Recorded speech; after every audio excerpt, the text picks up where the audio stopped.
All right, everybody. Adam back with another episode of the Bowhunter Chronicles podcast. Getting into some turkey talk today with the Mr. Keith Beam. And at You use these that term "Mister" pretty loosely. at these shows, I ran into him at the ATA show, and you never know who you're talking to, and that's kind of I kind of stress that to a lot of people, even in life. So I walk up to the GSM booth and I say, hey, you got this new trail camera coming out. It's like the last day of the show. Everybody's kind of packing up. And I said, can you kind of give me the rundown on it? And kind of told them what we were doing. And we got to talking and here we are today. So, um, uh, how are you doing today, Keith? I am doing wonderful. I'm getting closer to having an entire Cold Steel studio built. So I'm down here in my house right now doing this rather than at where I actually work. But this actually is a little quieter environment with a lot of construction going on. But yeah, I'm kind of excited about that. Well, let's talk a little bit about that. How did you get to be with Cold Steel and through the industry and stuff? Because it's a pretty impressive resume, I would say. Well, thank you for that. I'll give you a really quick summation of my timeline. In 1993, Brooks Johnson and I developed a dart target for archery, and we named our company Double Bull Archery for the double bullseye. We both shot traditional equipment back then. 95, I bumped into, or 1994, I bumped into this gentleman. I bought the patent rights off of it, off of a hub system. And in 1995, Double Bull Archery was actually no longer a target company, it was a hunting blind company. And it was the first commercial hunting blind company. It had the hub system in it, like you see all over today. It is the pop-up system, no parts to assemble, 7-second setup time, so on and so forth. So Brooks and I started that in 1995. Fast forward to 2007, I sold the Primos hunting calls. I went and worked for Will for 8 more years till 2015. I developed a kids book line, the sound interactive book line called Drake's Adventures. And with that, I kind of pursued that on my own. And I've always invented things. I've always been able to design things. I'm not an engineer. I'm not a SolidWorks fan. I can scratch stuff out on a napkin and I need an engineer to take it somewhere, but I can come up with some pretty neat things. Well, I came up with a couple new broadheads, and the Primos Bushnell ATK, we didn't have any broadhead lines, went over to New Archery Products and they took me on board. So then with that, I was there probably a year, and then GSM Outdoors purchased NAP. And in that time frame, I think on my business cards, on my original business cards from GSM, there was 6 companies on the back of it, and now we own like 56 companies and I don't know, 70 brands or something like that. So that is my whole world. So this is my 31st year in archery. Now switch over to why am I at Cold Steel? Well, I'm director of product innovation for GSM, but we purchased Cold Steel, and that is a gigantic sword and knife company, true swords, real swords. And Lynn Thompson's been known for cutting hogs in half and doing all this forge and fire stuff. Actually, Dave Baker worked with Lynn a long time ago. So that's where that got in. Well, they asked me, being an athlete, they're like, hey, do you want to go out there and work with Lynn and learn all this martial arts, learn how to swing swords and throw knives, so on and so forth. Well, it just became like second nature to me. And Lynn's been a great instructor. So with that, I forgot to mention, I play pro baseball. So I still have a pretty good arm for an old guy. I'm 58 years old. But I was able to break world records throwing a Tanto knife for 43 yards into a bull and then a hatchet 50 and a half yards with Cold Steel stuff. Fast forward through all that, and here we are today. So it's that in a nutshell. My passion, my love, and I think that's why you and I hit it off and had this conversation, is bow hunting turkeys. And people around me have killed more, like an Art Helen or somebody like that. There's some people out in Nebraska that have, but I have been blessed not only to have the first hunting blind company, but a blind company that we figured out didn't scare turkeys. And I have seen so many birds up close. It's frightening. I've killed like 135 with my bow, and I've shot like 50 of them in the head with arrows. but I have probably filmed Brooks, my business partner, kill 80. Maybe Mikey, my cameraman, do that, you know? And you take all these people that you've been around, well, all of a sudden you start tallying it up. And I probably have witnessed 400 or more archery kills on turkeys in 31 years. So I've got a little bit of information in my brain still. If I can learn how to extract it, I hopefully can share it with you. So from that very grand intro, it's really easy for the listener to say, well, this guy, he's got all these, he's got African heads behind him. He's got, elk behind him. He's worked with the Primos. He's been in the industry. These are probably all managed farms, super, not pressured birds. That's all well and good, but can you kind of talk to us a little bit about that with pressured birds, small properties, that sort of stuff? Yeah, it's actually kind of funny too, because I have been blessed to run around with the Primos guys. And then Brooks and I spent 7 trips in Africa. We had double bull outdoors. So you always want to get footage, and Africa is the best place. It's a very game rich environment. Turkey hunting, though, I still to this day kill turkeys off of public land in any state that I've lived in. All right. And I still travel out to Nebraska. And I got some buddies that have 400-acre farms along the Republican River bottom, stuff like that. But there's like the Swanson public area out there that's 9,000 acres. And up till like last year, I visited it every year. And that's where we hunted. So chasing a turkey is I chase them where they are. In Wisconsin here, people own a lot of little 40s and 60s. You might get that, and we have 5-day seasons, and there's 6 of them in our state of Wisconsin. So you might pick a season or get drawn for the C or D season. And here's this little thing that you've been watching all spring, like right now, and you're seeing birds out there, and then the opening week, they blast one of them and they run after them to go recover theirs. And those birds are spooked off. So Wisconsin has a lot of tiny farms, 160 acres, which is a great farm if you own. I'm not taking that away from it, but you're not going to be able to run and gun and run and gun and run and gun. But on that same side, right outside my house down here, probably 1.5 miles, is like 4,000 acres of public land that's full of turkeys. And it's just one of those things that you've got to be wise enough to know how to hunt them. And we can get into that. I'll let you ask some questions, but I can tell you guys this right now. After all my years of waking up and hearing the bird gobble, having him pitch down and then go silent, just to hear him at 9, 10, 11 o'clock in the morning has taught Brooks and I a lot of things. Very seldom do I wake up at 2 hours before daylight and go sit out there, especially if you're hunting public land. These are pressured birds. They've been around. They've been chased around. They're going to gobble on the roost. They fly down, dead silence in the woods. But all of a sudden, at about 9 o'clock or 10 o'clock, one of them fire off like that. All right, they've run around with their hens. They've done their thing, and they've either been turned down or they've been successful in the mating, process of it. But all of a sudden, those get hot spots. And probably the last 10 years, I probably have killed 60 or 70 birds between 9 o'clock and 2 o'clock. Most people are leaving the field. The birds haven't gobbled. They haven't needed to gobble. They're walking around with hens right off the roost, and all of a sudden they start firing off looking for birds. And that hot bird there is the one that you can pop up and set up on and have a really good shot at. And the neat thing about that is that's most of the time when people have left that public land. So my favorite time is let's sleep in, go have breakfast. Let the people out there, I'll hoot the daylights out of them and just call the living piss out of them, and then see if we can't go out there and hunt him when he's really hot. And when a bird gobbles after that 9 a.m. to that 2 or 2:30, and they seem to shut down until about 4:30 again. But that period right in there, in my eyes, is golden.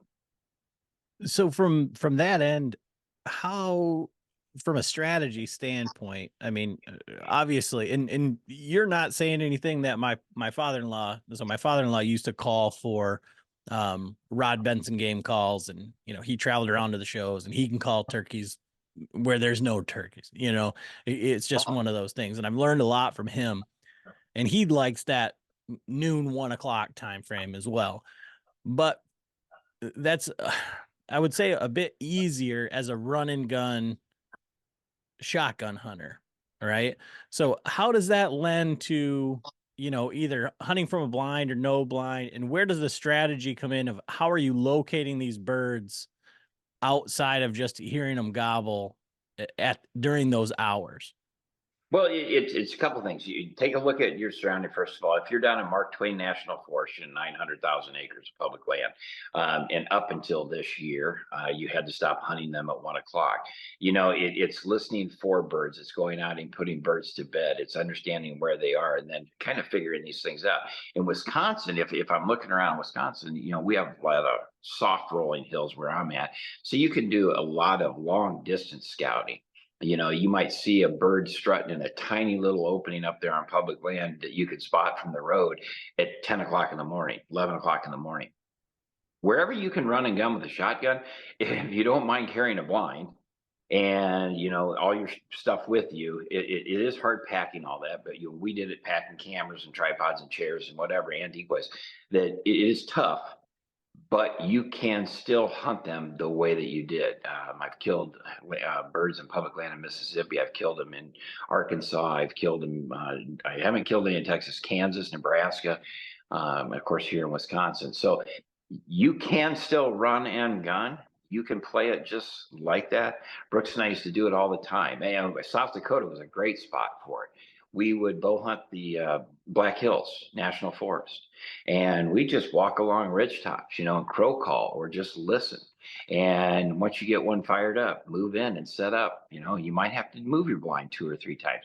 A lot of people with the portable blinds are starting to use them kind of in that permanent sense, so to speak.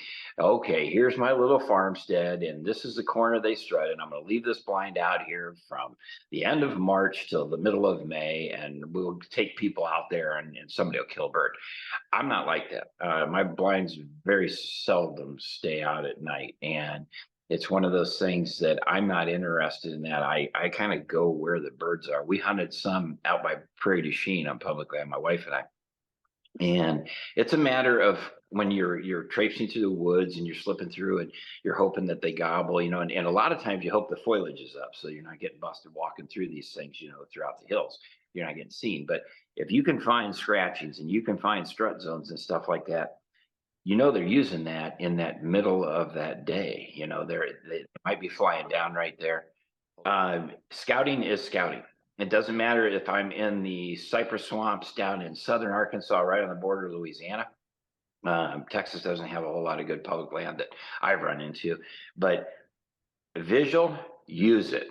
Audio, next. You know, it's one of those things. And if you have to, if you come out to a spot and you get there at 11 o'clock in the morning, you drove all night, walk the highline, just grab your blind and go. You'll never know, you know, float some calls off on there. You know, don't just sit there and hammer it, but try to find one or find a spot. And you know, J hook droppings is greatest sign in the world. Fresh J hook, you know, there's toms in the area, you know, or at least jakes. And it's one of those things that it's really advantageous to be wise, but you can do it just as easy bow hunting. Now, like Jay Gregory, I was executive producer of the Wild Outdoors with Jay Gregory also during that time frame.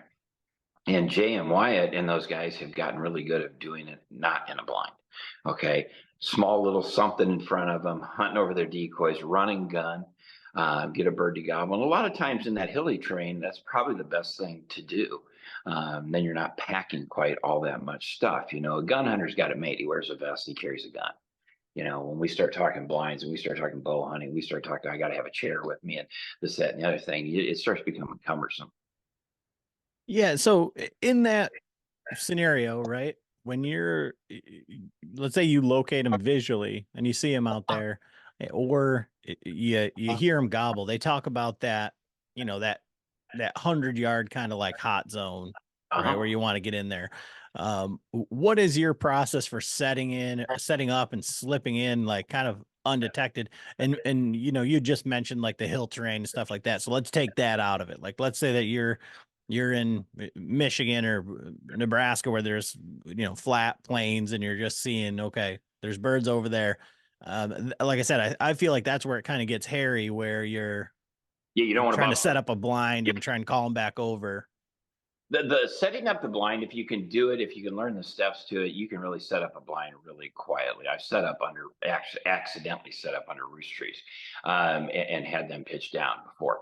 But I think you also have to understand the subspecies of the bird. And you look at a Miriam out in Nebraska or in Kansas like that, they have a pretty decent gobble, but it's flat open country. And if you're hearing it in high winds, the chances are they're pretty close. They don't have that thunderous gobble of the eastern bird.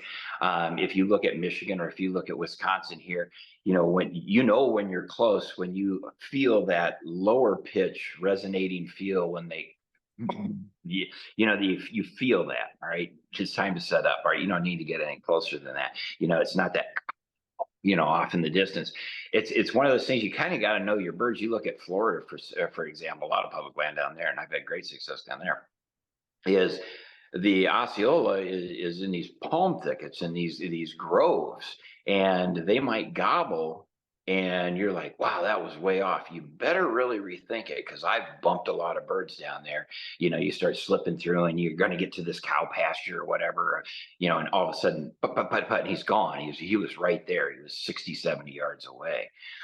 So pay attention to your surroundings, really fix on the audio signal that you're going to be receiving. Is it an Osceola? Is it a quieter Miriam? Or is it this big thunder chicken of the eastern bird? And kind of know that, and then know your surroundings, and then kind of have an idea. And there's where Hunt Stand, one of the companies we own, onX, you can take an aerial look and go, okay, that bird's gobbling right up there. There's an open pocket. Chances are he's right there. And one of the things that I've done is, if you think you're going to be slipping up on a bird in a field, it's really hard to call them out of the field to you. Okay. You can use reaper decoys or whatever, and kind of lure them in. But a lot of times that's when my calling actually becomes softer. And it's that, just that real simple stuff. I know if I call hard, he's going to shock gobble out there with his hands, right? Oh, it's fun. You're getting them all fired up, whatever. That's kind of a last resort. The best thing that can happen with that situation is you get a hen to start being a loudmouth, and you match her cadence, match her thing. So she's pow pow, you're pow pow, and piss her off. All right, get her to drag that tom over there into the woods. And that's probably one of the toughest things, is calling that bird that's sitting out there in that wide open field out of that field to you. You really need to irritate a hen. Yeah. And, in my very limited turkey experience, and it's funny that I say that, because I'm hunting with guys that have hunted for 30 years and they've been doing it, longer, as long as there's been seasons here in Michigan. But that's the only way that I kind of learned how to call, was to copy what the hen was doing. Yep. And, you'll call in hens, a lot. If you do it every time it happens, then you can usually draw them over, like whether the toms follow or whatever. But I've been hemmed up so many times with a hen right at my feet. Like, okay, now I can't do anything. Now, in that situation, like bird in a field or wherever, and I feel like if you're doing that style of hunting, and you're walking through and you're throwing out those calls and everything, you get into those situations where all of a sudden they hammer right on top of you. And then, at least for us, it's always, we're looking at each other going, okay, where do we set up? Do we set up the decoys? What do we do? Like, so from a decoy standpoint, like, when do you use decoys? How do you use decoys? Big, small, giant flock, whatever. I use decoys every single time. I like the posturing Jake. Our Avian X Jake is one of the finest. I know DSD had the posturing Jake that got started. Brooks Johnson, my old business partner, had the best damn turkey decoy, which was a posturing Jake. And if you look at a posturing Jake decoy, one of the things you'll notice is a very short deuce snoot. You'll look at this redder head, not white. Okay. We want that bird that's coming in to go, this guy is passive. Okay. We don't need him to be this gigantic thing. Hunting over the big toms and the full things. I hunted over a few of them a long time ago, and they're great. Every once in a while, you're going to kill a 3 or 4 year old bird over it. But I love that passive looking Jake in a bedded hen. Those are the two decoys I carry all the time. And I'm not interested in anything other than maybe the ability to add movement to them. And decoys have to face you, have to face the blind. Okay, whether you're in a blind or not. If a turkey comes out there at 80 yards and gobbles and struts and gobbles and struts, and your decoy is facing away, they have great eyesight. They're going, you can see me. You're not coming to me. But by turning it towards you, all of a sudden, when that bird's out in front, he's gobbling, he's strutting, he's gobbling, he's strutting. And all of a sudden he goes, he's not paying attention to me. Well, that is your big chance right there of just having a decoy that, oh, it's facing me. We have this new thing. We have a remote control. I don't know in Michigan if you use it or not. Not legal. Okay, so a lot of states you can though, and we just came out with this X Factor motion decoy system, and it doesn't spin the stake. It actually has a connection thing that just will get the decoy just to move back and forth. And a lot of times that's all you need is just that tad bit of movement. If you don't want to carry that, put a screw eye in the thing and carry a string. Decoy. And here's my other thing: 11 yards is my magic number. Talking with Doug Crabtree and Dave Kaiser, the late Dave Kaiser, who is a Double K Guide Service out in South Dakota, one of my dearest friends, guided 70 successful bow hunting turkey hunts a year forever. Okay, so you start packing that up and you've got some numbers of guys that understand shot placement. Now I'll tell you why you talked to me about that. But the 11-yard thing is the perfect thing, and that's my steps away.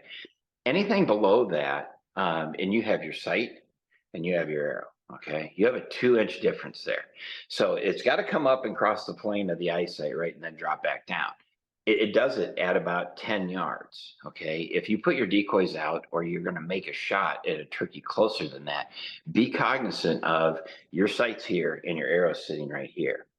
All right, high they die, low they go. All right, that's just a bad thing. You hit a turkey too low, he's gone. All right. That's the thing that you got to realize, that 11 yards is a magic number for me.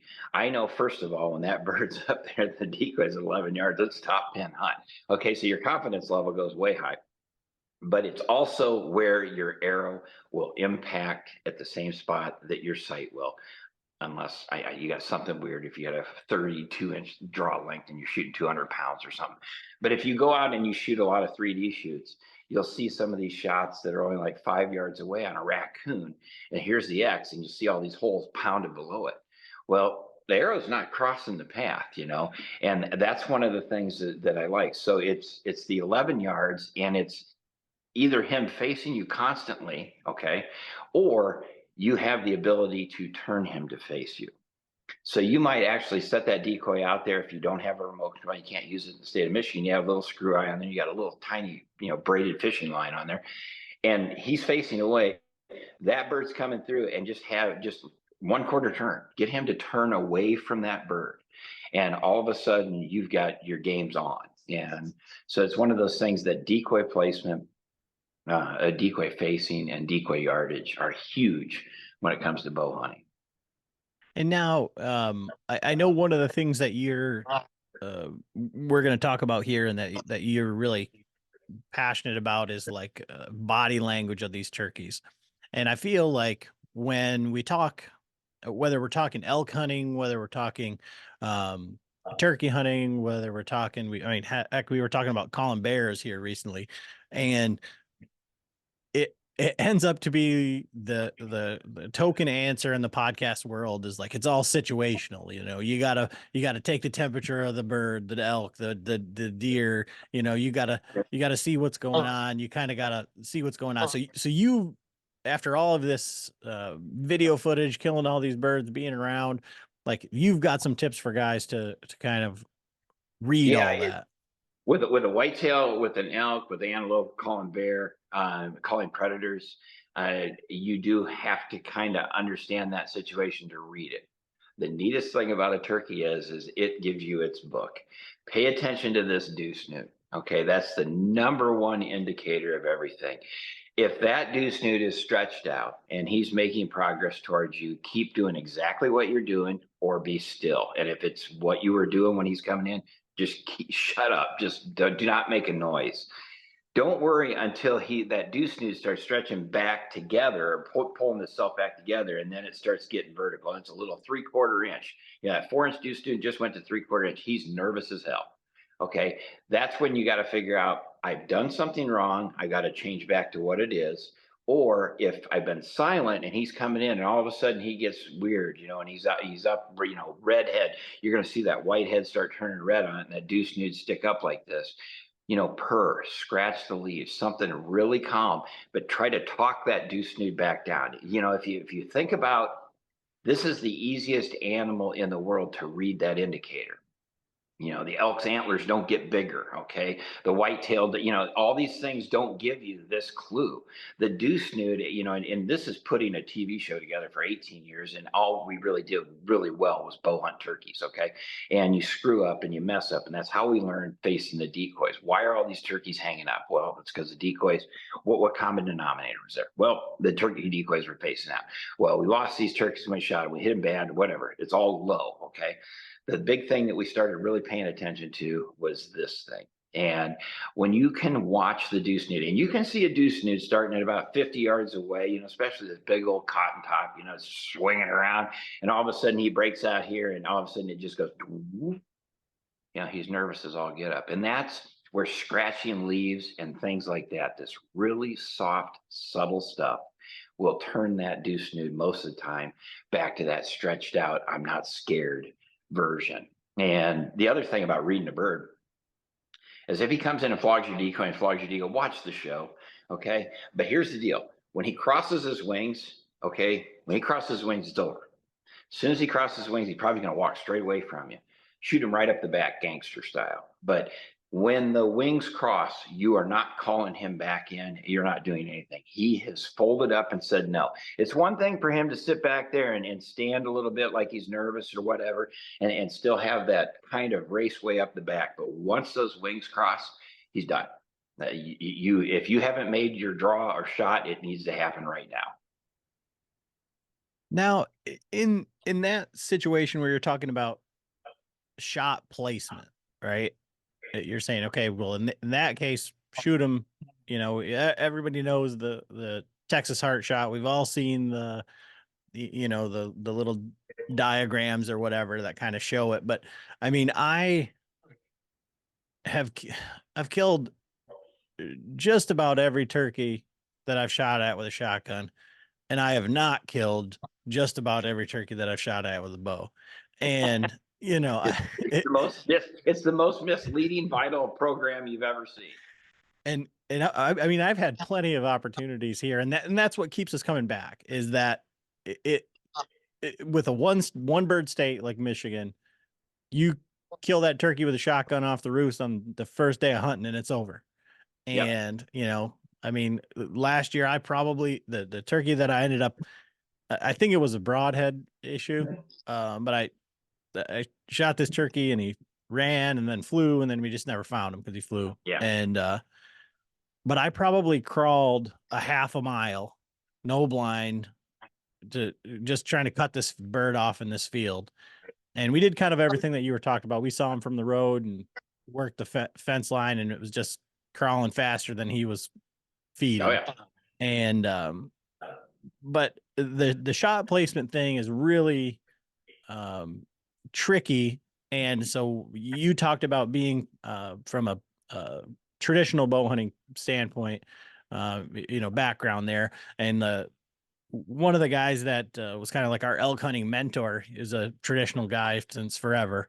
And he said, you only just shoot him in the head. He said, he doesn't body shoot him. He said, the vitals aren't that much bigger than the head. And if you hit him in the head, you miss, and that's it. He's 100% correct. If you want a fail-safe, foolproof way of shooting a turkey, shoot him in the head. I don't care if it's with the guillotine, which we field tested. Brooks and I designed the bullhead for Magnus. It was double bull, it was bullhead. That was designed by us for them. And there's a great way right there of utilizing that 4-inch target area. And the neat thing about the head, you know, a bird strutting, especially in shadow, especially in dark timber, it's a black barrel. Okay, there he is, and you have to start deciphering where the 3 wing joint the bones are of the wing joint right here. Then you got to kind of draw this diagonal line back here to the drumstick, which is the other kind of kill area, and right in between there's the bronze band on the thing, and he's in full strut, and you have to pound it right into that area. High they die, low they go. Okay, too high it goes through feathers, too low it goes through breast meat. A turkey in full strut is almost laying horizontal. And I did this thing for New Archery Prizes, and maybe you can share that video or not out there, but their vitals are all pressed up against their back. Dave Kaiser, my buddy, my late buddy that out there in South Dakota, had lost a lot of birds with his clients and whatever. So we decided to freeze one and sawzall it in half. Okay. And figure out what's going on. And oh my goodness, the lungs are pressed up against the back. Okay, you have this little heart that's, you know, the size of this. All right, his head's this big, and you got this. You got the lungs are here, and you got this little heart, and you got some other organs in there. You can gut shoot them or whatever. But you have to understand that the bones off that wing will create a V in the feathers. Okay, and then there's the bronze band. You know, and I'm talking about bird strutting, not just standing there. So anywhere a diagonal line from that point, not forward of that wing joint, you cannot, that's just breast meat. Okay, so that busting that down, and if you don't shoot high poundage, come back off of that, because I've seen it hit with lots of poundage right on that, and a turkey is the toughest animal in the world, pound for pound, 100%. You can cripple that, follow blood, whatever, jump him, he'll fly off a canyon, and you'll see him hit the ground and take off running. I mean, you're like, how do they do this? All right, you know, they are really, really a tough animal. The worst thing you can do is smash that joint right there without a ton of kinetic energy where that bird's doing cartwheels. Because if that bird is just doing cartwheels, his wings broke, but he's not dead. Okay. If he does one cartwheel and lays there, you're going to shoot him. If he's doing cartwheels, have another arrow knocked. As soon as he stops, you're going to shoot him because that bird is not dead. All he's got is a broken wing. All right. So stay off of that if you're not shooting 60, 70 pounds. And come back here like an inch and then draw that diagonal line. And if you watch that bronze band, and I know the holders are talking about it a lot, they like to shoot them right through the drumsticks because it anchors that bird. It puts him down. He can't jump. He can't fly away, and he can't run away if his legs don't work. Okay. I'm a believer, and I know where the vitals are. I'm going to kill that bird. Okay. That's my premise. But if you don't have a great grasp on, well, here's another one. A bird facing straight at you. He's got this beard down here, and he's got this beautiful V right here. If you don't pound it right through that between the dwaddles and on top of there where that breastbone separates and get into there, you're going to hit that gigantic breastbone and run down the body of that bird. You're going to peel meat the whole way back, and it's muscle meat. All right. You might catch an artery in the leg or something like that if you're real fortunate. But if you're going to shoot that head-on bird, you better know where it's at. Stay above that beard and pound it in this throat gap right here. And don't take that shot unless you feel super, super comfortable, because a bird facing you is going to do something other than face you, right? Unless he walks into your lap. All right. He's not going to just keep coming. So he's going to eventually turn, or he's going to turn and walk away. And, you know, if you think about decoys at 11 yards, put a bird out there. He's in full strut. You're holding your bow. You're poised for action. Like here, here, here. He finally goes into this full strut, and he turns his butt end towards you. You're at full draw right here. If he holds that pose, you just drill him right above the snake hole right there, and that ends that game as well. That comes out his chest. So, but a bird facing you it's not going to just keep, he's not going to end up here. Yeah, he's going to turn and go this way. He's going to turn and go that way. He's going to turn and go back at the decoys. So give that a chance unless you know the vitals. Otherwise, your recurve shooter, your traditional guy, is 100% correct. It is so much easier to take a pin or an arrow if you're shooting 3 fingers under or 1 over and you're shooting traditional, or if you're shooting a pin, to put it on a red and white surface that's that big. rather than during the excitement trying to figure out where that wing joint is and that drumstick. Now, with you just mentioned there white and red, and that's something that we kind of glossed over. But when we're utilizing our decoys and when we're looking at these birds coming in and stuff, when we're talking about body language, like what does that mean? Red head, white head. Sometimes they turn blue, like all of Yeah. that sort of stuff. And then what does that mean if you have a white headed decoy or red headed decoy? And are you flocking your decoys, anything like that? No, the redhead is one that's timid. That's one that's passive. Will Primos and I got into one of the greatest arguments in the world. He's killed 1,000 turkeys with his shotgun. Okay, and he's telling me that the whitehead, the redhead, is the big aggressive one. No, no, it's not. When a bird, like, look, think about it. When you look through the woods, or you're sitting in a blind and you use your binoculars, and all of a sudden you see a redhead, you haven't heard him make a peep, right? Bright redhead, standing there looking around, right? What do you do when you hear the white one? He's coming through the woods. Okay, deuce snoots hanging down. Right, the white one is the big passive dominant, or not passive, the big dominant gobbler. All right, the redhead is a timid animal. So if you're looking at decoys and you go to one with this giant white head on this thing and an enormous deuce newt hanging down, you're hunting 4 and 5 year olds because your 2 year olds aren't coming into that.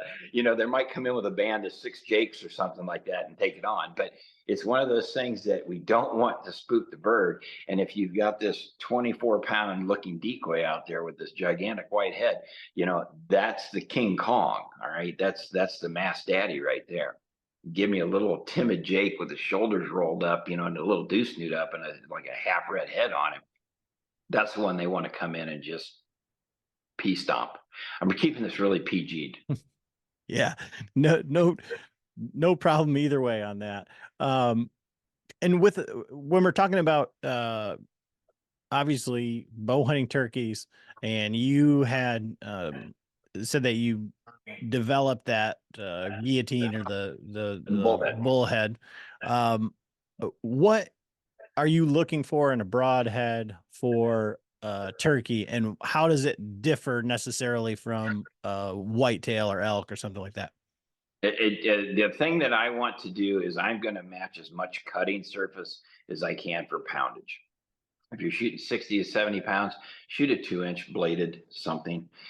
Spitfires have been tried and true. Art Helen, the guy I hunt with over there, Art Helen Outdoors, he has a Spitfire tattooed on his arm from, like, I think they came out with that 27 years ago. So when he met Andy Simo at New Archery Products back then, he started shooting it and he just started slaughtering turkeys with it. The DK4 is a broadhead that I designed for New Archery Products that we brought over in our line. And it has a fixed blade with I want to say it's impact responsive blade system on the fix. So it's locked in, but it can kick either way. And then it has the tried and true Spitfire bleeder blades, but they all impact at the same time. So it blows a 4-blade hole. So when I hunt, and Brody Swisher just asked me this question this morning when I was driving out here, that what broadhead do you shoot? I shoot this DK4 1.75-inch broadhead, and it's a cut. It's a trophy tip. One of the things Andy Simo did that a lot of people don't know, first of all, he was the lead engineer on Apollo 7. So he was the one that landed the thing on the moon. Okay, so he's a pretty clever guy. He's the one that developed QuickTune 3000. He developed the flipper rest. He developed all these things. But when he came out with the Thunderhead, the first replacement blade broadhead, he developed the Spitfire, which is one of the first mechanicals, if not the first mechanical. He flattens off the tip of his thing 0.006 of an inch. You don't see it. It feels sharp to your finger, when you touch it, but it's actually squared off. Why do you do that? So when a broadhead hits, if it's really, really sharp, like a cut on contact, it cuts, and then it has all this flappy things to hopefully grab and make the mechanical work. He figured if I stretch the skin, then the blades hit, what's it do? It cuts a bigger hole. All right. So it's a brilliant invention, and that patent's long gone. But it's one of those things that I like to hit a turkey with as much womp as I can have with as much cutting as I can, dish out to them. And something like the Spitfire. I shot 2 birds last year with our new, it's called the Sling Blade TI4. It's a titanium 4-blade sling blade version of the, I guess if you went back to the 30 years, it'd be like the Rocky Mountain Gator. That's that kind of hinge. These goes down and these come out like that. So it's one of those things that it's really a good use. Hit poundage. Now, if you're shooting traditional, shoot a fixed blade. If you're shooting, like my wife, I have her shoot a 4-blade fixed blade. It's the quad cutter from New Archery Products or True Goal when they came over. But that's the broadhead she shoots.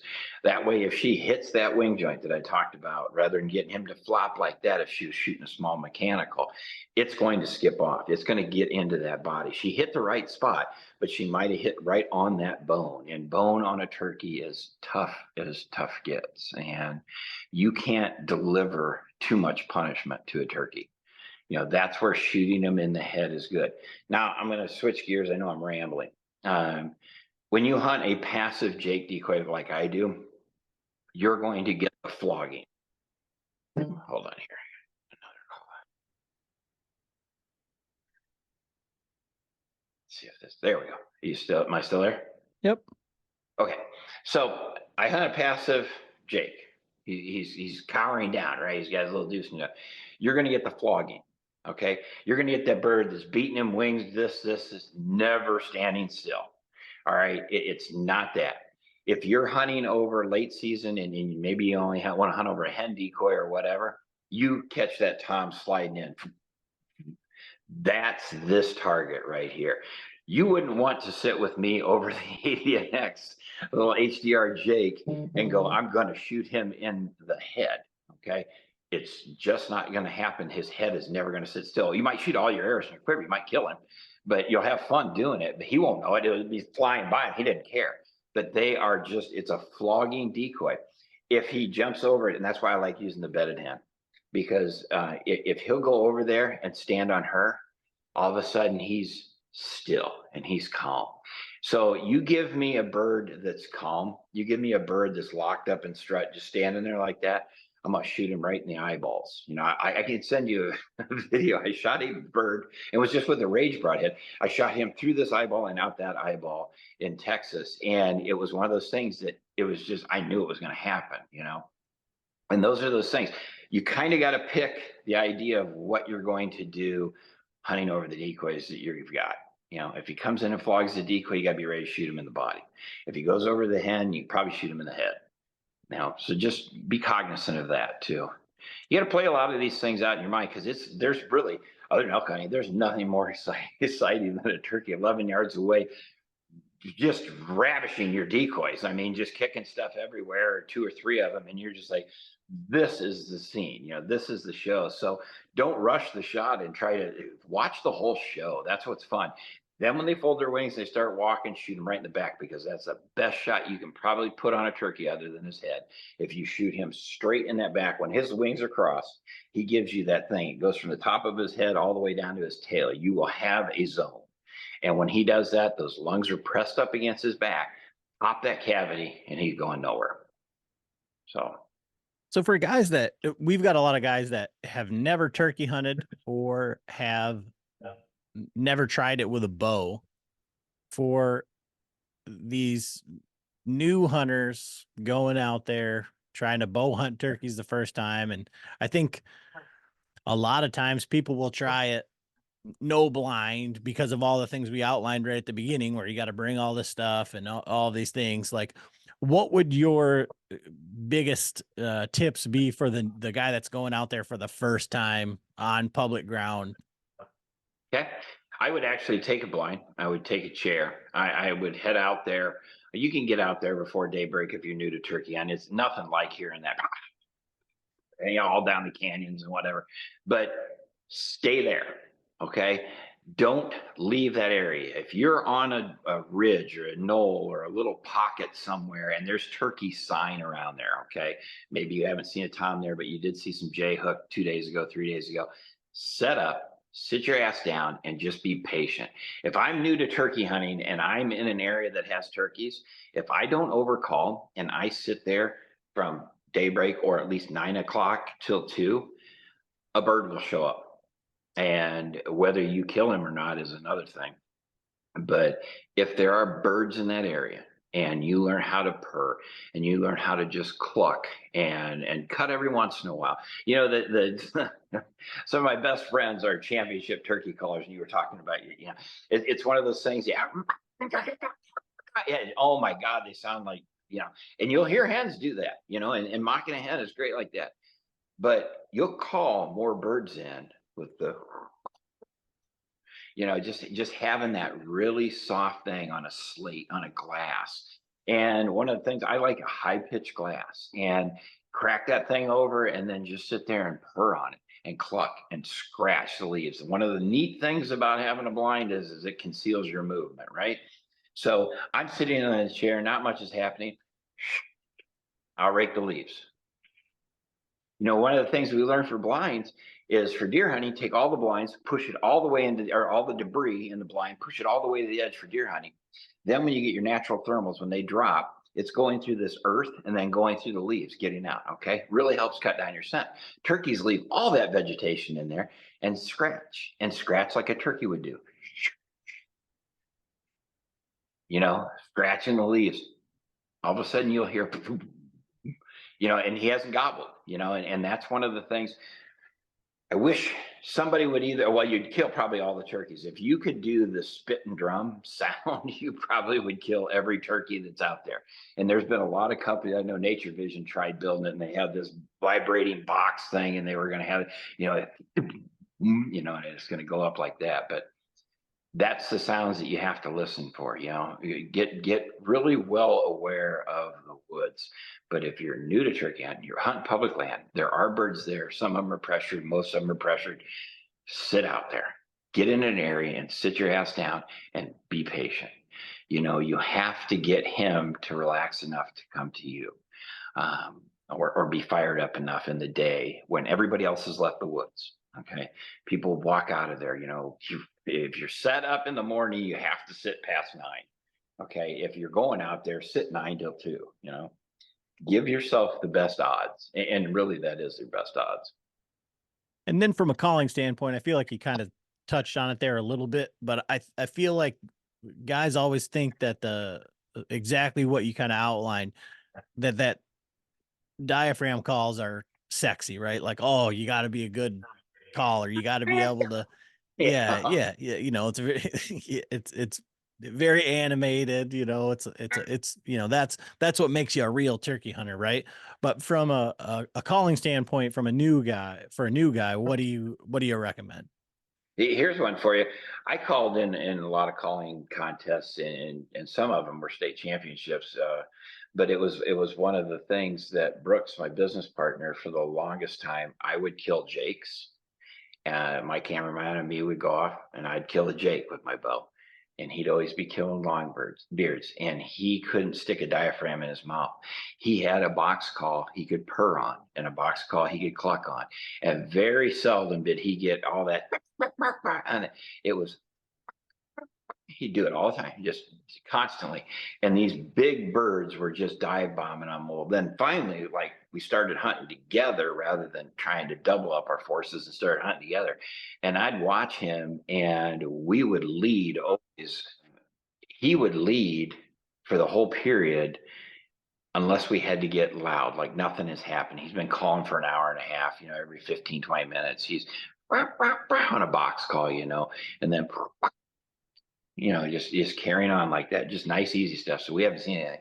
Then I would get involved, and I would do this real aggressive calling. Well, then we started really killing birds because it was a neat combination of things. And that's when we sat together. You started reading the deuce snood. Brooks's birds that come in are coming in with this deuce snood stretched out, because he's just been making the sound of a real pleasant hen. I'm cutting over here and whatever, and a lot of times I'll gobble with a diaphragm and go after them and fire them back, and they're coming in and they're like, what in the hell's out here? This is the loudest hen I've ever seen in my life, and it's one of those things that, again, read the situation. But tip being, get out there, sit out there. if that's a spot that has turkeys, sit your butt down, get in a blind, get comfortable on a chair, and play the game and listen. That's the biggest thing. The other fun thing about being the blind is the first time you ever do it. If a bird gobbles here, it'll echo off of this side of the blind. You'll argue with your eyes coming from this side, and all of a sudden he's dragging his thing. Oh shit, he's right here. He's 12 yards away on the other side, but that sound hit that blind and bounced off because when double bull started off, all of our blinds were canvas cotton. Duck fabric, okay? They weren't polyesters. They weren't a coated polyester. We printed black on the back of. So they were very, very natural in quietness and very, very natural for sound audible. Now you've got all this PU coating on the back of this black coating that's on it. And that's what they call it. It's not like PU, it stinks. It's just called PU coated. And it bounces sound. So be thoughtful of that if you think that bird just gobbled over there, chances are he's over here. So be wise to that too. And then from the blind scenario, we've got some of the muddy blinds that I don't know if they're like the 270s or whatever, where you can see through them a little bit. And I feel like we've been busted by the birds setting up depending on where the sun is and kind of like what our movement is. So what is your take on these new, invisible blinds? Okay, so I've got to be really politically correct here because we do make preview, which is all netting. The neat thing about netting is in a non-hot sun area, you have pretty good visibility. Right? I mean, almost like normal visibility out. Nothing can see in. They don't see in. Problem is you're letting all this light in. And like the old day blinds, we would wear the black. And this is another thing. Your bow hand, I'm left-handed, your bow hand has to have a glove on it. Most people are right-handed, they got a wedding ring here. This is the closest thing to that turkey. When you draw your bow, if you don't have this black, when you come out of a black, all of a sudden it's this white hand that just came up and just moved, as soon as you draw.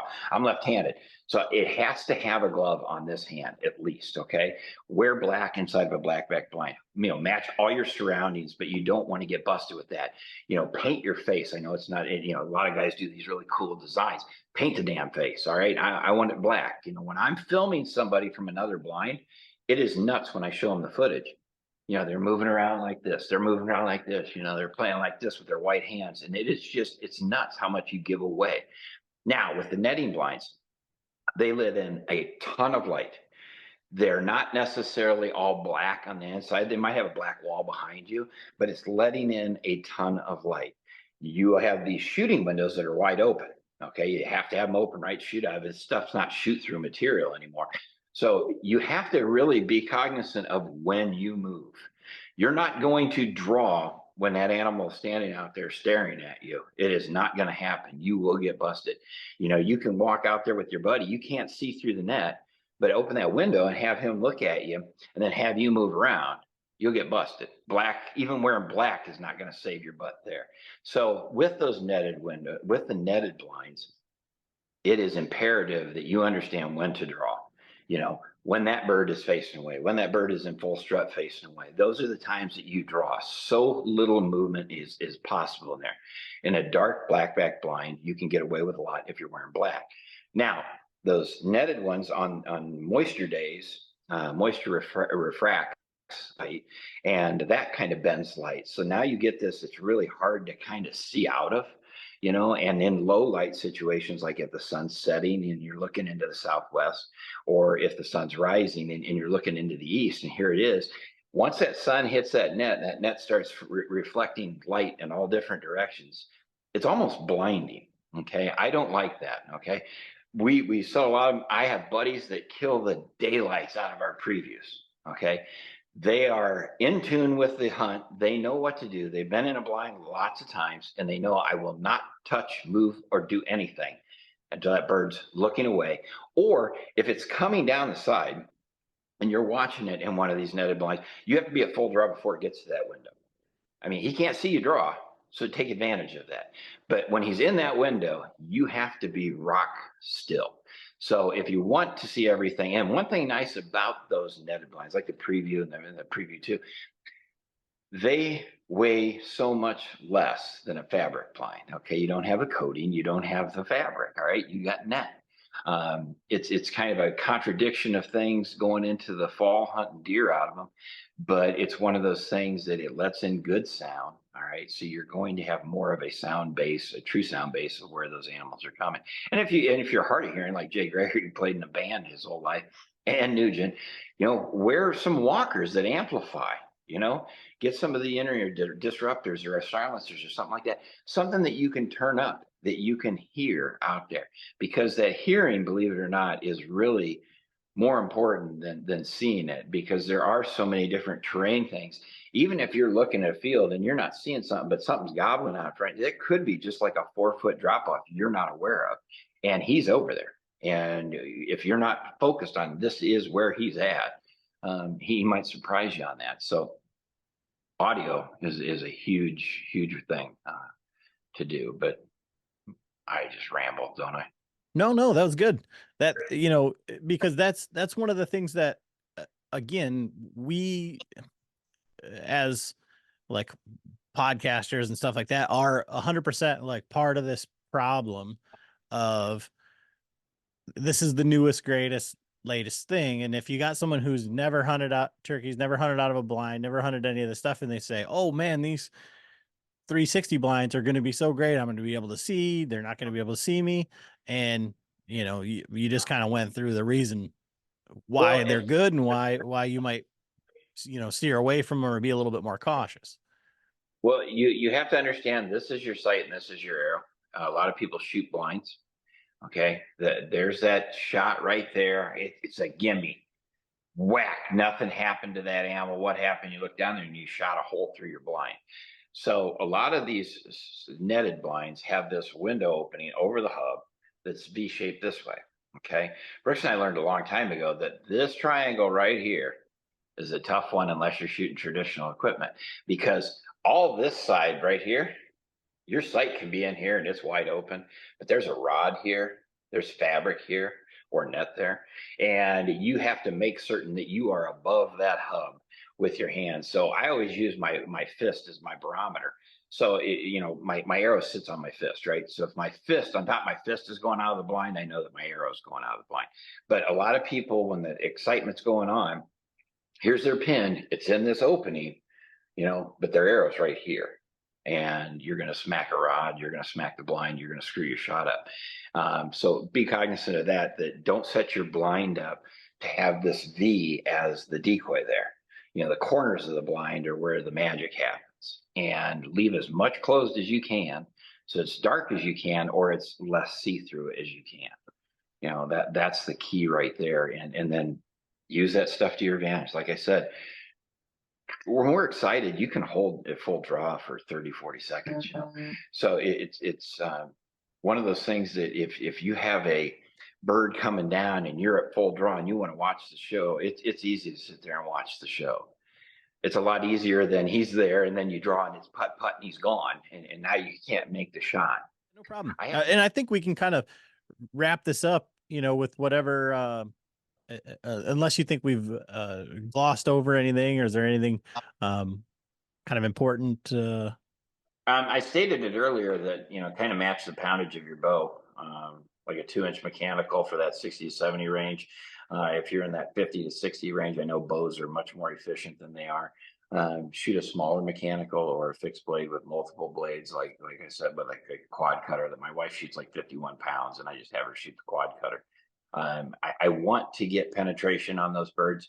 The other thing, like when you hit a deer weighs 200 pounds, and it can take a lot of this force, and the arrow is going to go through it. All right. You can smack a turkey and catch a bone, and it'll do exactly like a car that's in a crash that's well designed. It's going to just dissolve most of that impact, and they can shed that. They can skip off of things like that. So we want to crash that bird and we want to get into that bird. So don't drop your poundage. I know I used to give seminars and people would be like, I'm going to take it down to 45 so I can hold it longer, whatever. Okay. I want to blow through the bird. If I could hit him with a grenade, I'd hit him with a grenade, because they are the toughest creatures in the world. The other tip that I would give you, is contrary to anybody out there, and I'll argue with Fred Eichler every day of the world on this. You do not have to brush your blind to kill turkeys. Turkeys see in a two-dimensional flat form.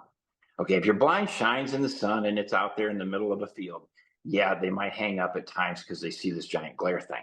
But it was explained to me that they either are missing rod or their cones, so they don't have that depth field. So if it's not flapping in the wind and it's not glare shining off of them like a mirror or anything like that, you don't need it. Turkey is not smart enough to put two and two together. There are places that I have hunted with outfitters that turkeys know where those blinds have been. Why do they know that? Well, because everybody that's ever shot a turkey out of there doesn't wait for him to die or what run off. They throw the blind off just like they've seen these gun hunters do, and all these, mossy oak, boom, let's go get him, and the birds scatter. Well, they're spooked about what's in that blind. Okay, we're not trying to educate them there, but you do not have to brush your blind in to beat a turkey. Shut your back windows, though. Any blind that's open in the back and open in the front is a silhouette, and it actually looks like a flashlight at a distance. I used to film Brooks probably 60 yards away so we could get this whole neat view of the turkeys coming into a blind. If he had a crack in his window like that, at first I thought he was shining a flashlight at me, giving me signals. I throw my binoculars up, and he's just looking around like this, and his body covers the window, and then his body's not covering that little bitty slit in the window. And he's doing this and he's doing that. Well, it's just gigantic looking bright light coming through here. So if he'd have been doing that when a bird was out front, he'd have been put, put, put, gone. So make sure you're not silhouetted. Don't worry about brushing blind in. Awesome. What do you guys have going on at GSM or Cold Steel that you guys are excited about this year? A lot of things. The new revolver camera from Stealth gives you 6 zones. It's a great food plot type camera. Put it out in the food plot wherever that animal is. It's going to videotape it or take photographs of it. We've always been kind of limited to that 180 degrees, or actually about 120-degree cone off the motion sensor, based on backed up against a tree, where the revolver will do it like this.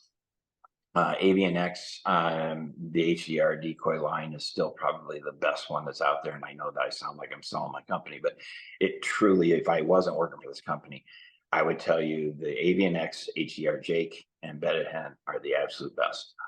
I really would. New archery products, like I said, we got the new Sling Blade Titanium 4. I think that's one of the greatest things from the Apex line we've got, which is the top of the line beyond TruGlo of archery products, and hence the neat name Apex. But we've got the Aegis Pro and the Covert Pro, which are some great sights. Well, so if anybody has any questions or they want to follow up on any of this stuff that we talked about, is there a way that guys can follow along with you on social or check out on YouTube, any of that stuff? Like I said, this is my 31st year. I do have a Facebook page, but the stuff that I post is all Cold Steel, and it's all related that way. I can give you a way of getting a hold of me, and I'll have you post that. You can actually do it on my Cold Steel email. I won't. Well, I'll give you my. Can I do this? Can I give an email? Yeah, go ahead. If you go to or email kbeam, KBEAM at gsmorg.com. That's my personal email. Don't overwhelm me, because I can show you on that phone right there. There's like 4,700 emails I have not answered. But you can reach out to me anytime, and I'll try my very best to get back to you. There's a wealth of knowledge up here that we've not touched on, and then there's this barrier called old time and old age that sometimes I forget to point out some of the real obvious stuff. But yeah, don't be shy. If I gave you one tip, sit your ass in a blind and sit there where there's turkeys. Don't go where there's not turkeys. Okay. Awesome. Well, I really appreciate it, Keith. Lots of information, and I really appreciate the time. No problem. Thank you very, very much for all you do.